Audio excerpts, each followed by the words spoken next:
Salt and Gamper ചാനലിലേക്ക് എല്ലാവർക്കും സ്വാഗതം. KEAM 2024 mock test, practice test ഓരോ കാൻഡിഡേറ്റിൻ്റെയും ലോഗിനിൽ ഇപ്പോൾ ലഭ്യമാണ്. ഓൺലൈൻ പരീക്ഷ എങ്ങനെയാണ് നേരിടേണ്ടത്, അല്ലെങ്കിൽ എങ്ങനെയാണ് അതിന് ആൻസർ ചെയ്യേണ്ടത് എന്ന് അറിയാത്തവർക്ക്, അല്ലെങ്കിൽ നേരത്തെ ഈ ഒരു ടെസ്റ്റ് ചെയ്തിട്ടില്ലാത്തവർക്ക് പരിശീലനത്തിന് വേണ്ടിയാണ് ഇപ്പോൾ മോക്ക് ടെസ്റ്റ് അല്ലെങ്കിൽ പ്രാക്ടീസ് ടെസ്റ്റ് സിയുടെ സൈറ്റിൽ ഇട്ടിരിക്കുന്നത്. ഡയറക്റ്റ് ലിങ്ക് നിങ്ങൾക്ക് കാണാൻ സാധിക്കില്ല. പകരം നിങ്ങളുടെ കാൻഡിഡേറ്റ് പോർട്ടലിലൂടെ ലോഗിൻ ചെയ്ത് കഴിഞ്ഞാൽ പ്രൊഫൈലിൻ്റെ തൊട്ട് താഴെ അഡ്മിറ്റ് കാർഡ് വന്നതിൻ്റെ തൊട്ട് താഴെയായിട്ട് നിങ്ങൾക്ക് പ്രാക്ടീസ് ടെസ്റ്റ് എന്ന് കാണാം. അതിൽ ക്ലിക്ക് ചെയ്ത് കഴിഞ്ഞാൽ ഒരു പുതിയൊരു ടാബ് ഓപ്പൺ ചെയ്ത് വരും. അതിൽ നിങ്ങൾ ടിക്ക് ചെയ്ത് കഴിഞ്ഞാൽ വീണ്ടും നിങ്ങൾക്ക് പ്രാക്ടീസ് ടെസ്റ്റിലേക്ക് പോകാനുള്ള ഒരു മെസ്സേജ് വരും. അപ്പോൾ അവിടെ നിങ്ങൾ ശ്രദ്ധിക്കേണ്ട കാര്യം, ഇപ്പോൾ ഇത് പ്രാക്ടീസ് ടെസ്റ്റാണ് ഇട്ടിരിക്കുന്നത്. അതിൽ ഒരുപക്ഷെ നിങ്ങളുടെ സിലബസിന് പുറത്തുനിന്നുള്ള അല്ലെങ്കിൽ ഡിലീറ്റഡ് പോർഷൻസ് എന്നുള്ള ക്വസ്റ്റ്യനൊക്കെ ഉണ്ടാവാം. ഇത് വെറും പ്രാക്ടീസ് ടെസ്റ്റ് മാത്രമാണ്. ഇതിൻ്റെ മാർക്ക് നിങ്ങൾക്ക് അവസാനം കാണാനോ ഒന്നും സാധിക്കില്ല. നിങ്ങൾക്ക് ഇതിനെ ഒന്ന് പരിചയപ്പെടുത്തുക എന്നുള്ള ഒരു ലക്ഷ്യം മാത്രമേ ഈ ടെസ്റ്റിനുള്ളൂ. അതുകൊണ്ട് തന്നെ അത് മാത്രം ഉദ്ദേശിച്ചുകൊണ്ട് എങ്ങനെയാണ് ഇത് ചെയ്യേണ്ടത് എന്നുള്ളത് പ്രാക്ടീസ് ചെയ്യാൻ മാത്രമുള്ള ഒരു ടെസ്റ്റ് മാത്രമായിട്ട് ഇതിനെ പരിഗണിക്കാം. ഇപ്പോൾ നമുക്ക് ഒരു ഇതിൽ എങ്ങനെയാണ് ഇതിൽ ഉത്തരം എഴുതേണ്ടത്, എന്തൊക്കെയാണ് ഇതിൽ നമ്മൾ ശ്രദ്ധിക്കേണ്ടത് തുടങ്ങിയ കാര്യങ്ങളാണ് ഞാൻ ഈ ഒരു വീഡിയോയിലൂടെ പറയാൻ ഉദ്ദേശിക്കുന്നത്. കഴിഞ്ഞൊരു വീഡിയോയിലൂടെ ഞാനത് ഡെമോ കാണിച്ചു തന്നിരുന്നു. പക്ഷേ പലർക്കും പലതരത്തിലുള്ള ഉള്ളതുകൊണ്ടാണ് വീണ്ടും ഇതിനെപ്പറ്റി വിശദീകരിച്ച് തരുന്നത്. ഇപ്പോൾ നമുക്ക് അറിയാം, നമ്മളൊരു ടെസ്റ്റ് എടുക്കുമ്പോൾ അതിൽ ഒന്നാമത്തെ ചോദ്യമായിരിക്കും നമുക്ക് അതിൽ ഫസ്റ്റ് ഡിസ്പ്ലേ ചെയ്യാം.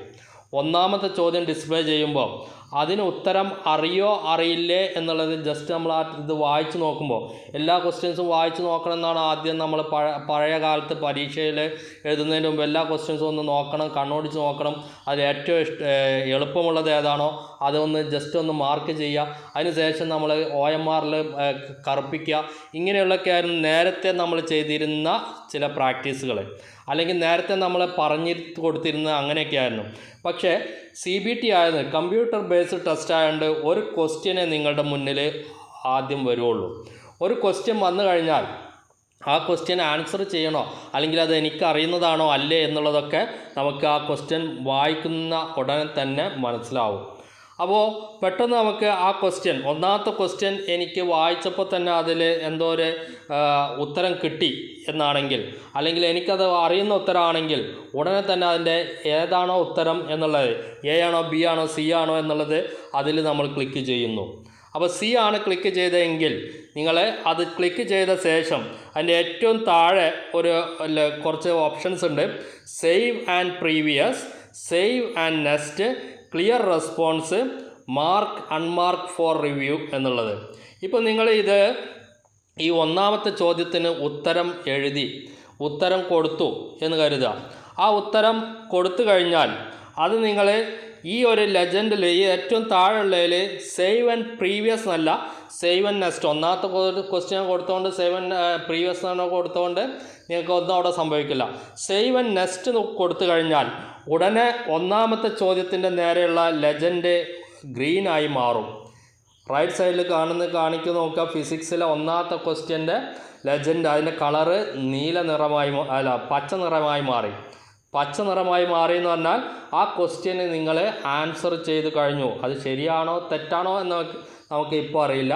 പച്ച നിറം എന്ന് പറഞ്ഞാൽ ആ ക്വസ്റ്റ്യന് നിങ്ങൾ ഉത്തരം എഴുതി കഴിഞ്ഞു എന്നുള്ളതാണ്. ഇനി സേവ് ആൻഡ് നെക്സ്റ്റ് എന്ന് കൊടുത്തതുകൊണ്ട് രണ്ടാമത്തെ ചോദ്യമായിരിക്കും ഉടനെ തന്നെ നിങ്ങളുടെ മുന്നിൽ പ്രത്യക്ഷപ്പെടുന്നത്. രണ്ടാമത്തെ ചോദ്യം ഞാൻ വായിച്ചു നോക്കുമ്പോൾ എനിക്കതിൻ്റെ ഉത്തരം ശരിയാണോ എന്നുള്ളത് സംശയമാണ്. പക്ഷേ ആ ഉത്തരം അതായിരിക്കാം എന്നുള്ള നിലയ്ക്ക് ഞാൻ രണ്ടാമത്തെ ചോദ്യം നോക്കുന്നു. രണ്ടാമത്തെ ചോദ്യത്തിന് എനിക്ക് ഉത്തരം തോന്നുന്നത് B ആണ്. പക്ഷേ അത് ശരിയാണോ അല്ലേ എന്നുള്ള ഉറപ്പില്ല. എനിക്ക് സമയം കിട്ടുകയാണെങ്കിൽ ഒന്നുകൂടി ഞാൻ അതിലേക്ക് തിരിച്ചു വരാം എന്നുള്ളതാണെങ്കിൽ നമ്മൾ B എന്ന് മാർക്ക് ചെയ്യുന്നു.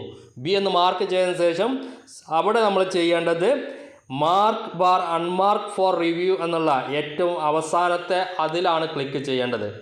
Mark or unmark for review. അതേസമയം നിങ്ങൾ സേവ് ആൻഡ് നെക്സ്റ്റ് ആണ് കൊടുക്കുന്നതെങ്കിൽ അത് നേരെ പച്ച കളറിൽ തന്നെ രണ്ടാമത്തെ ചോദ്യം വരും. അതേസമയം mark bar unmark for review എന്നാണ് കൊടുക്കുന്നതെങ്കിൽ അവിടെ വയലറ്റ് കളർ വരും. അവിടെ വയലറ്റ് കളർ വരാൻ കാരണം ആ മഞ്ഞയല്ല വരുന്നത്, വയലറ്റ് കളറാണ് വരാൻ കാരണം. അതിന് കാരണം മറ്റൊന്നുമല്ല, നിങ്ങൾ ചോദ്യത്തിന് ഉത്തരം രേഖപ്പെടുത്തി കഴിഞ്ഞിട്ടുണ്ട്, എന്നിട്ടത് പിന്നീട് മാർക്ക് ചെയ്യാം, റിവ്യൂ ചെയ്യാം എന്നാണ് നിങ്ങളുടെ മനസ്സിലുള്ളത്. ചോദ്യത്തിന് ഉത്തരം രേഖപ്പെടുത്തിയിട്ടുണ്ട്, പിന്നീട് റിവ്യൂ ചെയ്യാം എന്നാണ് മനസ്സിലുള്ളത്. അതുകൊണ്ട് തന്നെ ഈ ചോദ്യം നിങ്ങൾ പിന്നീട് റിവ്യൂ ചെയ്തില്ല എങ്കിലും ഉത്തരം അവിടെ കിടപ്പുണ്ട്. ഉത്തരം കിടക്കുന്നതുകൊണ്ട് തന്നെ ആ ഉത്തരം ശരിയാണെങ്കിൽ, ബൈ ചാൻസ് ഉത്തരം ശരിയാണെങ്കിൽ 4 മാർക്ക് കിട്ടും. അതേസമയം തെറ്റാണെങ്കിൽ 1 മാർക്ക് മൈനസ് ചെയ്യും. എന്ന് വെച്ചാൽ റിവ്യൂ ചെയ്യാൻ വേണ്ടി മാർക്ക് ചെയ്തതാണെങ്കിലും ഉത്തരം നിങ്ങൾ അവിടെ രേഖപ്പെടുത്തിയത് കൊണ്ട് അത് വാല്യൂ ചെയ്യും. അതിന് കറക്റ്റ് ആൻസർ ആണെങ്കിൽ 4 മാർക്ക് കിട്ടും, കിട്ടിയില്ല തെറ്റാണെങ്കിൽ -1 മാർക്ക് അവാർഡ് ചെയ്യും, അതായത് 1 മാർക്ക് കുറക്കും. അപ്പോൾ അതാണ് രണ്ടാമത്തെ ക്വസ്റ്റ്യനിൽ ഈ ലെജൻഡ് പ്രകാരമുള്ളത്. അത് നിങ്ങൾ ചെയ്തു, മാർക്ക് ഫോർ അൺമാർക്ക് ഫോർ റിവ്യൂ എന്ന് കൊടുത്തു. അവിടെ അത് കൊടുത്തോടുകൂടി ആൻസർ കൊടുത്തതുകൊണ്ട് ഇത് വയലറ്റ് കളറിലായി. മൂന്നാമത്തെ ക്വസ്റ്റ്യൻ നിങ്ങൾക്ക് വരുന്നു. മൂന്നാമത്തെ ക്വസ്റ്റ്യൻ വരുമ്പോൾ അവിടെ നമുക്ക് തോന്നുകയാണ്, ഇത് എനിക്ക് ഇപ്പോൾ ഉത്തരം അറിയില്ല, ഞാൻ എല്ലാം കഴിഞ്ഞിട്ട് സമയമുണ്ടെങ്കിൽ ഇങ്ങോട്ട് വരാം, കാരണം എനിക്കത് ഏകദേശം ഒന്ന് ആലോചിച്ച് കഴിഞ്ഞാൽ കിട്ടാൻ സാധ്യതയുണ്ട് എന്നുള്ളതുകൊണ്ടാണ് നമ്മളത് അങ്ങനെ തന്നെ ഇടുന്നത്. അത് നമുക്ക് വേണമെങ്കിൽ ഇങ്ങനെ ഈ ഏറ്റവും ലാസ്റ്റത്തെ ഇത് വീണ്ടും അപ്ലൈ ചെയ്യാം. അതായത് ഉത്തരം മാർക്ക് ചെയ്യാതെ, ഉത്തരം രേഖപ്പെടുത്താതെ നമ്മൾ mark for bar unmark for review എന്ന് കൊടുക്കുക. Mark bar unmark for review എന്ന് കൊടുത്തു കഴിഞ്ഞാൽ മൂന്നാമത്തെ ചോദ്യത്തിൻ്റെ നേരെ നിങ്ങൾക്ക് മഞ്ഞ കളറാണ് വരുന്നത്. മഞ്ഞ കളറാണ് ഈ ഇതിൽ ലെജൻഡിൽ വരുന്നത്. അപ്പോൾ ആ മഞ്ഞ കളർ കാണുമ്പോൾ തന്നെ ഏതൊക്കെ ക്വസ്റ്റ്യൻസിനാണോ നമ്മൾ മഞ്ഞ കളർ കൊടുത്തിരിക്കുന്നത് അവിടെ നമ്മൾ മനസ്സിലാക്കുക, നമ്മൾ അതിന് ഉത്തരം എഴുതിയിട്ടില്ല. പിന്നീട് നമുക്ക് അത് ഏകദേശം നമുക്ക് ഒന്ന് ആലോചിച്ചാൽ കിട്ടുന്നതായതുകൊണ്ട് നമ്മൾ അതിനു വേണ്ടി അവിടെ മാർക്ക് ചെയ്ത് വെച്ചതാണ്. അത് ഇനി ഉത്തരം കൊടുക്കണമെങ്കിൽ നമ്മൾ ആ ക്വസ്റ്റ്യൻ നമ്പറിൽ തന്നെ ക്ലിക്ക് ചെയ്തിട്ട് എല്ലാം കഴിഞ്ഞിട്ടോ അല്ലെങ്കിൽ അതിനിടയ്ക്ക് എപ്പോഴെങ്കിലും സമയം കിട്ടുകയാണെങ്കിലോ നമുക്ക് ആ ക്വസ്റ്റ്യൻ നമ്പറിൽ ക്ലിക്ക് ചെയ്ത് കഴിഞ്ഞാൽ ആ ക്വസ്റ്റ്യനിലേക്ക് വരാം. അത് മാർക്ക് വേണമെങ്കിൽ മാർക്ക് ചെയ്യാം, അല്ലെങ്കിൽ അങ്ങനെ തന്നെ വിടാം, ഒഴിവാക്കി വിടാം. അപ്പം മാർക്ക് ചെയ്താൽ നമ്മളൊക്കെ തെറ്റാണെങ്കിൽ -1 ആണ്, ശരിയാണെങ്കിൽ +4 ആണ് കിട്ടാൻ പോകുന്നത്. ഇനി നിങ്ങൾ മാർക്ക് ചെയ്ത് ഇപ്പോൾ മൂന്നാമത്തെ ക്വസ്റ്റ്യൻ നിങ്ങളിങ്ങനെ റിവ്യൂവിന് വേണ്ടി കൊടുത്തു, റിവ്യൂ ചെയ്യാൻ വേണ്ടി അങ്ങനെയാണ് വെച്ചിരിക്കുന്നത്. നിങ്ങൾക്കത് അവസാനം സമയം കിട്ടിയില്ല, നമ്മളതിന് ഒരു ഉത്തരവും ചെയ്യാത്തത് കൊണ്ട്, ഒരു ഉത്തരവും മാർക്ക് ചെയ്യാത്തത് കൊണ്ട് അതിന് നമുക്ക് -1 ഇല്ല +4 ഇല്ല. അതായത് ആ ക്വസ്റ്റ്യൻ നമ്മളതിന് വാല്യൂ ചെയ്യില്ല. മൂന്നാമത്തെ ക്വസ്റ്റ്യൻ നമുക്ക് 0 മാർക്കാണ് കിട്ടുക. അപ്പോൾ ഇതാണ് പലരുടെയും സംശയം. മാർക്ക് ചെയ്തിട്ടില്ല എങ്കിൽ എന്ത് സംഭവിക്കും? അതായത് റിവ്യൂക്ക് വേണ്ടി വെച്ചു, നമ്മൾ ഒരു ഉത്തരവും മാർക്ക് ചെയ്തിട്ടില്ല എങ്കിൽ അതിന് 0 മാർക്കാണ്. നിങ്ങൾ റിവ്യൂവിന് വേണ്ടി വെച്ചു, പക്ഷേ ഉത്തരം മാർക്കും ചെയ്തിട്ടുണ്ട് എങ്കിൽ അത് ശരിയായാൽ 4 മാർക്കും, തെറ്റായാൽ -1 മാർക്കുമാണ്. ഇനി ഇവിടെ തന്നെ നിങ്ങൾക്ക് ഫിസിക്സ്, കെമിസ്ട്രി തുടങ്ങി 2 ഇത് കാണുന്നുണ്ട്. ഫിസിക്സിൽ ഒരു 4 കഴിഞ്ഞപ്പോൾ നമുക്ക് ബോറടിച്ചു, അല്ലെങ്കിൽ അത് ഒറ്റൊന്നും കിട്ടുന്നില്ല. എന്നാൽ പിന്നെ കെമിസ്ട്രിയിലേക്ക് കടക്കാമെന്നാണെങ്കിൽ നിങ്ങൾക്ക് കെമിസ്ട്രിയിലെ ആ ചോദ്യം, ഏത് ചോദ്യമാണോ വേണ്ടത്, ഇപ്പോൾ 46 മുതലാണ് കെമിസ്ട്രി തുടങ്ങുന്നതെങ്കിൽ 46 ചോദ്യം വേണമെങ്കിൽ 46 എന്നുള്ളതിൽ ജസ്റ്റ് ക്ലിക്ക് ചെയ്ത് കഴിഞ്ഞാൽ ഇവിടെ നിങ്ങൾക്ക് ഈ ലെഫ്റ്റ് സൈഡിൽ 46ാമത്തെ ചോദ്യം ഡിസ്പ്ലേ ചെയ്യും. അതും ഇതേപോലെ വേണമെങ്കിൽ നിങ്ങൾക്ക് എന്ത് ചെയ്യാം, ഒഴിവാക്കാം, ഇങ്ങനെ ആൻസർ ചെയ്യാം, അല്ലെങ്കിൽ മാർക്ക് ചെയ്യാം, അല്ലെങ്കിൽ ആൻസർ ചെയ്തിട്ട് റിവ്യൂ ചെയ്യാം. ഇങ്ങനെ ഏത് വേണമെങ്കിലും നിങ്ങൾക്ക് കൊടുക്കാം. ഇവിടെ റൈറ്റ് സൈഡിൽ ഇത് സ്ക്രോൾ ചെയ്യുകയാണെങ്കിൽ നിങ്ങൾക്ക് ഫിസിക്സ് കഴിഞ്ഞിട്ട് കെമിസ്ട്രി കഴിഞ്ഞിട്ട് മാത്സും കൂടെ തൊട്ട് താഴെ കാണാം. അതാണ് ആദ്യം ചെയ്യണമെങ്കിൽ. ഫിസിക്സിലല്ലാതെ നിങ്ങൾക്ക് തുടങ്ങണമെങ്കിൽ ചില കുട്ടികൾക്ക് ആദ്യം മാത്സിൽ തുടങ്ങാൻ താല്പര്യം ഉണ്ടാവും. മാത്സിലാണ് തുടങ്ങാൻ താല്പര്യമെങ്കിൽ ആദ്യം തന്നെ സ്ക്രോൾ ചെയ്തിട്ട് താഴെ മാത്സിൻ്റെ ഏത് ക്വസ്റ്റ്യനാണോ നിങ്ങൾക്ക് താല്പര്യം ആ ക്വസ്റ്റ്യനിൽ ക്ലിക്ക് ചെയ്ത് കഴിഞ്ഞാൽ ആ ക്വസ്റ്റ്യൻ നിങ്ങൾക്ക് ഇവിടെ ലെഫ്റ്റ് സൈഡിൽ ഡിസ്പ്ലേ ചെയ്യും. അപ്പോൾ ഇങ്ങനെയാണ് ഇത് മാർക്ക് ചെയ്യേണ്ടത്. ആവശ്യമുള്ള ക്വസ്റ്റ്യൻ ഏതാണോ നിങ്ങൾക്ക് ഇഷ്ടപ്പെട്ടെന്നല്ല, നിങ്ങൾക്ക് എത്രാമത്തെ ക്വസ്റ്റ്യൻ ചെയ്യണോ അതിൽ ഏത് വേണമെങ്കിലും ഇവിടെ റൈറ്റ് സൈഡിൽ ഇതിൽ ക്ലിക്ക് ചെയ്ത് കഴിഞ്ഞാൽ അത് ലെഫ്റ്റ് സൈഡിൽ ഡിസ്പ്ലേ ആയി വരും. ആ ക്വസ്റ്റ്യൻ ഉത്തരം ചെയ്ത് മുന്നോട്ട് പോവാം. ഇനി ഏതെങ്കിലും ക്വസ്റ്റ്യൻ നിങ്ങൾക്ക് ഉത്തരം നമ്മൾ ഇത് കൊടുത്തു, ഇപ്പോൾ ഫിസിക്സിൽ ഒന്നാമത്തെ ക്വസ്റ്റ്യൻ ഞാൻ ഉത്തരം കൊടുത്തിരുന്നു, അത് ഉത്തരം ആൻസർ ചെയ്തു, അവിടെ പച്ച ഇതാണ് വന്നത്, പച്ച വന്നു എന്ന് കരുതുക. കുറച്ച് കഴിഞ്ഞപ്പോൾ നമുക്ക് തോന്നുകയാണ് അത് തെറ്റിപ്പോയല്ലോ, ആ ഉത്തരം അല്ലായിരുന്നു എന്ന് തോന്നുകയാണെങ്കിൽ നിങ്ങൾ ആ 1 എന്നുള്ള ആ ക്വസ്റ്റ്യൻ മേൽ, ആ ഒരു ലെജൻഡ് മേൽ ഒന്നും കൂടി ക്ലിക്ക് ചെയ്യാം. ഒന്നുകൂടി ക്ലിക്ക് ചെയ്തതിന് ശേഷം ഇവിടെ നോക്കുക, ഒരു റെഡ് ബട്ടൺ ഉണ്ട്, ക്ലിയർ റെസ്പോൺസ് എന്നുള്ളത്. അതിൽ ക്ലിക്ക് ചെയ്ത് കഴിഞ്ഞാൽ, അതായത് ക്വസ്റ്റ്യൻ സെലക്ട് ചെയ്ത് നിങ്ങൾ അതിൽ ക്ലിക്ക് ചെയ്ത് കഴിഞ്ഞാൽ നിങ്ങൾ അപ്പോൾ ആൻസർ ചെയ്തിരിക്കുന്ന ആ ഉത്തരം ഡിലീറ്റ് ആവും. അതായത് ആ ഓപ്ഷൻ ഡിലീറ്റ് ആവും. ഓപ്ഷൻ അല്ല ഡിലീറ്റ് ആവുന്നത്, അവിടെ നിന്നുള്ള ആ മാർക്കിംഗ് ഡിലീറ്റ് ആവും. നിങ്ങൾക്ക് പുതുതായിട്ട് സി ആണ് ഉത്തരം എന്ന് തോന്നുന്നുണ്ടെങ്കിൽ അത് മാർക്ക് ചെയ്ത് വീണ്ടും സേവ് ആൻഡ് നെക്സ്റ്റ് കൊടുക്കാം. സേവ് ആൻഡ് നെക്സ്റ്റ് കൊടുത്തു കഴിഞ്ഞാൽ രണ്ടാമത്തേലേക്കാണ് വരുന്നത്. സേവ് ആൻഡ് നെക്സ്റ്റ് കൊടുത്തിട്ടില്ല എങ്കിൽ വരുന്ന ഒരു മെസ്സേജും കൂടെ ഉണ്ട്, നോക്കാം. The option of the current question was not saved.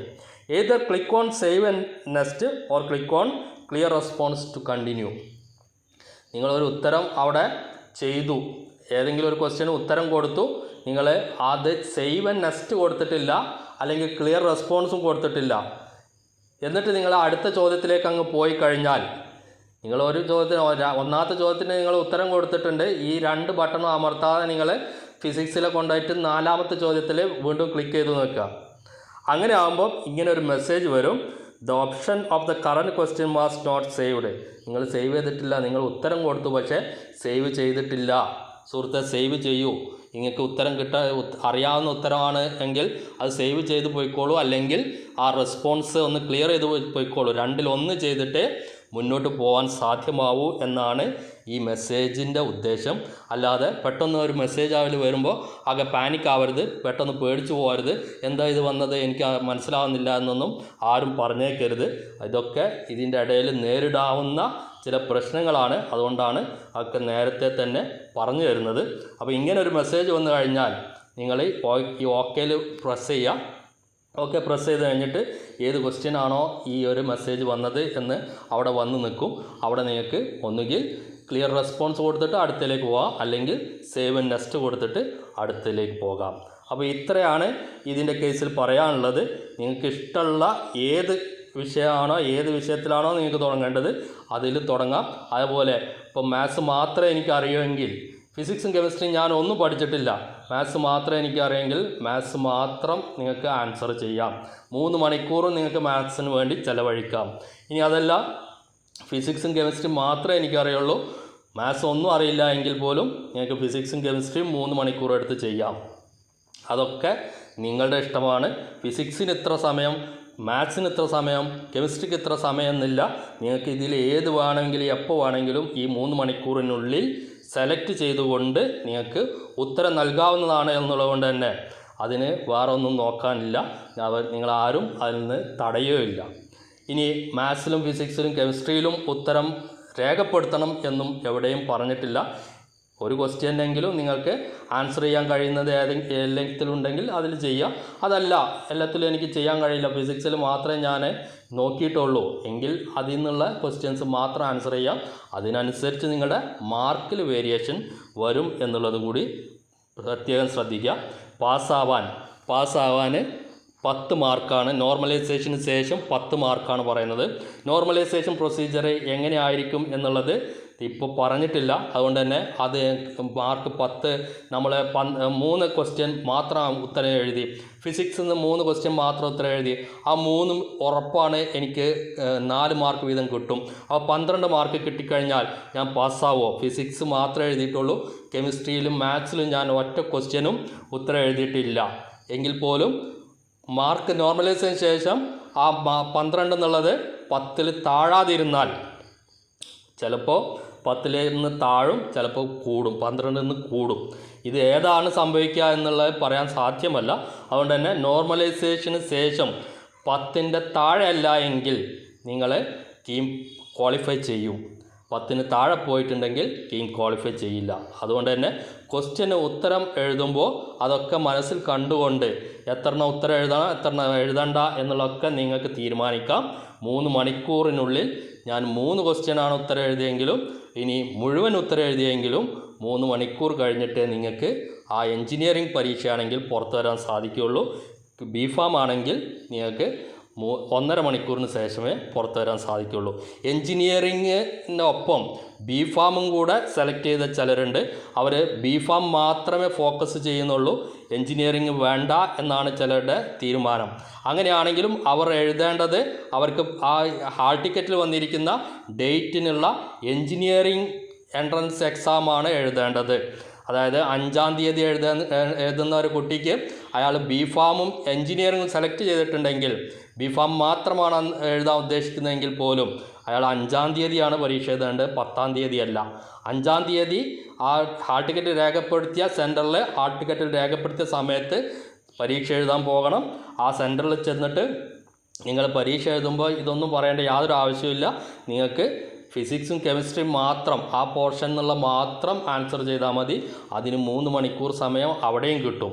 Mathematics നിങ്ങൾക്ക് ആൻസർ ചെയ്ത് കഴിഞ്ഞാൽ ആൻസർ ചെയ്ത് കഴിഞ്ഞാൽ നിങ്ങൾ എൻജിനീയറിംഗും കൂടെ പരിഗണിക്കും.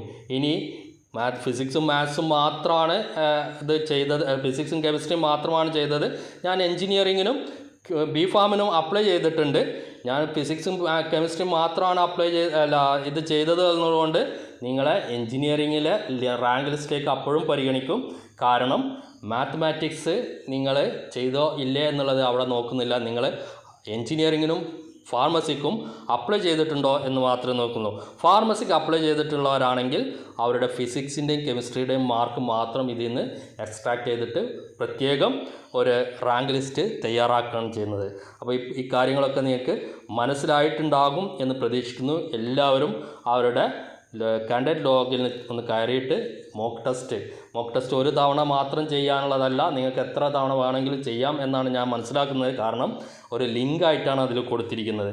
അപ്പോൾ ലിങ്കായിട്ട് കൊടുത്തതുകൊണ്ട് തന്നെ നിങ്ങൾക്ക് ഇന്നും ചെയ്ത് നോക്കാം, അടുത്ത ദിവസം വീണ്ടും ലോഗിൻ ചെയ്ത്, അല്ലെങ്കിൽ ഇന്ന് ചെയ്ത് നോക്കിയിട്ട് കുറച്ച് കഴിഞ്ഞിട്ട് വീണ്ടും അതുതന്നെ ചെയ്ത് നോക്കണം എന്നുണ്ടെങ്കിൽ അങ്ങനെയും ചെയ്ത് നോക്കാം എന്നാണ് ഞാൻ പ്രതീക്ഷിക്കുന്നത്. കാരണം ലിങ്ക് ആയതുകൊണ്ട് ഏത് സമയത്തും ഓപ്പൺ ചെയ്യാനുള്ള രൂപത്തിലായിരിക്കും. ഒരിക്കൽ ചെയ്തു എന്നതുകൊണ്ട് വീണ്ടും ചെയ്യാൻ സാധിക്കാതിരിക്കാനുള്ള അങ്ങനെ ഒരു പോസിബിലിറ്റി ഇല്ല എന്നാണ് ഞാൻ മനസ്സിലാക്കുന്നത്. അതുകൊണ്ട് തന്നെ അതും കൂടി ഒന്ന് ശ്രദ്ധിക്കുക. എത്ര തവണ വേണമെങ്കിലും ചെയ്യാം എന്നാണ് പ്രതീക്ഷിക്കുന്നത്. അപ്പോൾ ഇത്രയും കാര്യങ്ങൾ. ഇനി എന്തെങ്കിലും സംശയം ഉണ്ടെങ്കിൽ ഇതിൻ്റെ താഴെ കമൻ്റ് ഇട്ടോളാം. ഞാൻ കാണുന്ന മുറയ്ക്ക് അറിയുന്നതാണെങ്കിൽ, വീഡിയോയിൽ പറഞ്ഞ കാര്യങ്ങളാണെങ്കിൽ വീണ്ടും ഉത്തരം പറയാൻ ബുദ്ധിമുട്ടുണ്ടാവും. വീഡിയോ കറക്റ്റായിട്ട് കാണാൻ എത്രയും സമയമെടുത്ത് ഇത് പറഞ്ഞത് തന്നെ ഇതിനു വേണ്ടിയാണ്. വീഡിയോ അവസാനം വരെ കണ്ടിട്ട് നിങ്ങൾക്ക് എന്തെങ്കിലും സംശയം ഉണ്ടെങ്കിൽ മാത്രം ആ കമൻറ്റിൻ്റെ താഴെ കമൻറ്റ് ബോക്സിൽ അത് ഇട്ടുകൊള്ളുക. വീഡിയോ ഇഷ്ടപ്പെട്ടെങ്കിൽ ലൈക്ക് ചെയ്യുക, ഷെയർ ചെയ്യുക. അതേപോലെ ചാനൽ ആദ്യമായിട്ട് കാണുന്നവരാണെങ്കിൽ ഒന്ന് സബ്സ്ക്രൈബ് ചെയ്യാനും ആ ബെൽ ബട്ടൺ ഒന്ന് എനേബിൾ ചെയ്ത് വെക്കാനും ശ്രദ്ധിക്കുക. കഴിഞ്ഞ കുറേ വീഡിയോസ് നിങ്ങൾക്ക് മനസ്സിലായിട്ടുണ്ടാവും. കാര്യങ്ങൾ നേരത്തെ അറിയുന്ന ഒരു ചാനലായിട്ട് ഇതിനെ തോന്നുന്നുണ്ടാവാം. അപ്പോൾ ചാനൽ സബ്സ്ക്രൈബ് ചെയ്യാനും ഒന്ന് ബെൽ ബട്ടൺ ഒന്ന് എനേബിൾ ചെയ്ത് വെക്കാനും ശ്രദ്ധിക്കുക. വീഡിയോ വാച്ച് ചെയ്യുന്ന നന്ദി, നമസ്കാരം.